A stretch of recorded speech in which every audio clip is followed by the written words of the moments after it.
நீங்கெல்லாம் washing machine பற்றி கேள்விப்பட்டிருப்பீங்க. அற்புதமான, உலகத்திலேயே இல்லாத அற்புதமான வாஷிங் மெஷின் ஒன்றிய அரசு கண்டுபிடித்திருக்கிறது. அது என்னவென்றால், நீங்க எலெக்ஷன் டொனேஷன் கொடுத்தீங்கன்னா அது எந்த கலர் பணமா இருந்தாலும் அந்த வாஷிங் மெஷின்குள்ள போச்சுன்னா வெள்ளையா மாறிடும். அற்புதமான செலவை செய்யும் அந்த மெஷின். சட்டம் போட்டதும் அவங்க தான், அதை அனுபவிப்பதும் அவர்கள் தான்.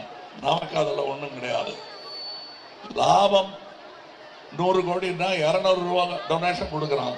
எப்படி நீங்களே யோசிச்சு பாருங்க. தன்னால விரல் எந்த பட்டன் அமுக்கணுமோ அந்த பட்டன் அமுக்கும். அப்படி நீங்கள் பட்டனை சரியாக யோசித்து, ஒரு கையை இங்க வச்சுங்க, இன்னொரு கையை பட்டன்ல வைங்க. சிந்தித்து பட்டனை அமைக்கினீங்கன்னா நாளை நமதாகும், நன்றாகும். நாளை நமது 10 ஆண்டுக்கான நீங்க பாத்தீங்களா, 10 ஆண்டு அது வெறும் ட்ரைலர் தான். மெயின் பிக்சர் எப்படி போகுங்கிறத நான் சொல்லி உங்களுக்கு தெரிய வேண்டியதில்லை. ரொம்ப கன்றாவி ஆயிடும்.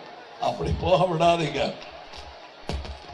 அவங்களுடைய கற்பனைப்படி தலைநகர் நாக்பூர் ஆக வேண்டும். இந்தியா மத சார்புள்ள ஒரே மதம் உள்ள நாடாக வேண்டும். இந்தி மட்டுமே ஆட்சி மொழியாக வேண்டும். பாடத்திட்டத்தில் புராணமே சரித்திரமாக மாற வேண்டும். அனைத்து தொழிலும் ஒரு சிறு குழுவுக்கே போய் சேர வேண்டும். இதெல்லாம் நடந்தா இப்ப மட்டும் இல்ல, எப்பவுமே நாம எல்லாருமே தெருவில் நிற்க வேண்டியதுதான். அது நடக்க விடக்கூடாது. அதற்கான ஏற்பாட்டை நீங்கள் செய்ய வேண்டும். செய்தால் நிச்சயம் நாளை நமதாகும். நன்றி, வணக்கம்.